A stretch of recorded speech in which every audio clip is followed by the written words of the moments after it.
it seems like the hype right now, what so many people are excited for, is DeFi, specifically DeFi on Ethereum. What are your thoughts on that, and what excites you the most about DeFi? So I think DeFi is very cool in terms of the innovation aspects of it. Now, I think it started with like lending, etc., and now it's got into like yield farming, all of this really interesting stuff. And who would have thought that stable coins have a trading market that you can do yield farming on? I mean, the word stable means that they're stable, right? Like, why would you trade? So, but you know, you never know. So I think this goes to show that some things are really unexpected, and there's a lot of innovation in this space, which is really good. So again, I'm a very strong proponent of DeFi, staking, etc. I think all of these things will increase adoption of crypto. At the same time, I do want to tell all the viewers or listeners, all of this are new stuff. So there's a very inherent high risk for this kind of new technologies or new sectors. Again, overwhelmingly large proportion of the projects will fail. At the end of the day, a few years from now, maybe only a few handful of projects will survive, but those handfuls that survive will be doing really well. But the majority of the projects will fail. So is a very high risk area. So for investors, please do understand that risk when you invest, and don't manage your risk accordingly. Don't invest what you can't lose. And when bad things happen, you just got to deal with it, understanding these risks. But from an industry development point of view, I'm very, very much for them. So I think this is great. Whether there will be how much long-lasting impact it will have is still yet to be seen. I think there will be some impact. I think even like we went through the ICO craze in 2017, but I still believe, even though that craze is kind of more or less cool, but IEOs are still pretty hot. IEOs are in much more smaller volume. So now we're kind of finding the balance there.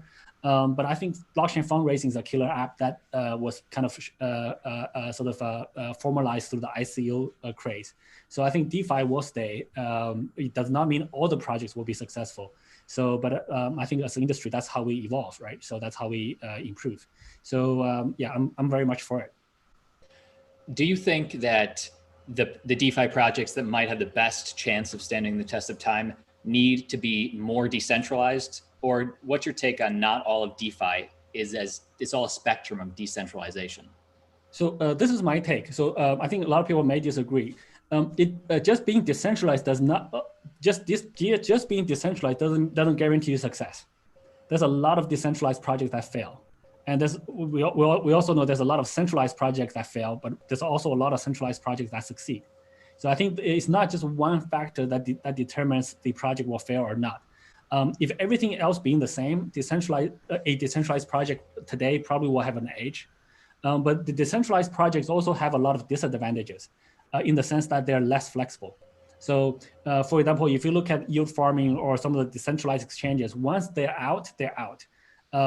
There's not a centralized entity that can make decisions around it, etc. So for example, today Binance can say, look, we can give 10% negative rebate, or we can give 10% rebates to users.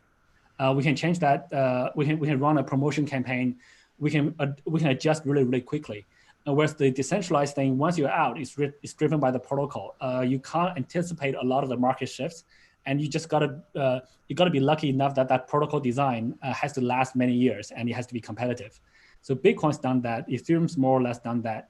A number of the top projects done that. But if you imagine a decentralized Uber versus the centralized Uber today, the centralized Uber, when they're starting, they can do all kinds of marketing campaigns, and they can stop anytime. In different regions, they can do different things. Whereas if you do a decentralized Uber, you probably don't have all of those things back into the protocol. So there are pros and cons in each. So I don't think people should have the view that a decentralized project is automatically better. It's going to kick all the centralized projects' ass. That's not quite the case, I think. So it still depends on how the project is designed, how strong the founders are pushing it, etc. So or how the teams are pushing it.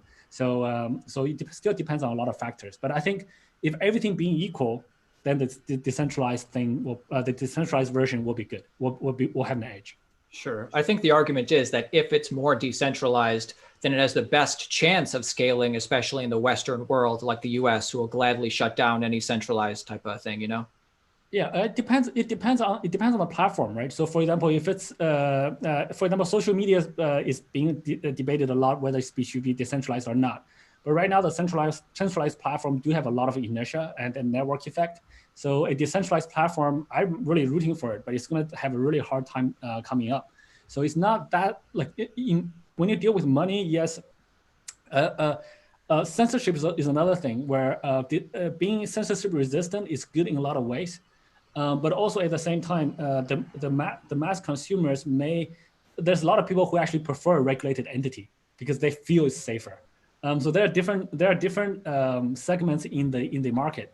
The strong sort of crypto OGs, they want decentralization and etc. But I also think that the majority of people in the world today cannot hold on to their own private keys securely. They don't know how to do encrypted backups. They don't know how to use how to secure the computers. They can't tell what phishing sites or malware, etc. They download software onto their computers which have viruses. So again, I wouldn't take the sort of absolute view, and I actually view that today the majority of people are actually novice users who are not crypto OGs. Given that we probably only have less than 0.1% penetration for the crypto market overall. So there are different. So I am advocating for more decentralization, but just from a business perspective, today I actually think that there's more chance probably happening at the intersection of decentralization and centralized entities. So there's probably more business opportunities at the nexus of cryptocurrencies and fiat in that intersection than the pure crypto side. Today, if you run a pure crypto project, your project is most likely going to be smaller than if you run a business in those intersections. All right. Make sure you watch the full conversation. Great interview. And like always, click subscribe. See you tomorrow.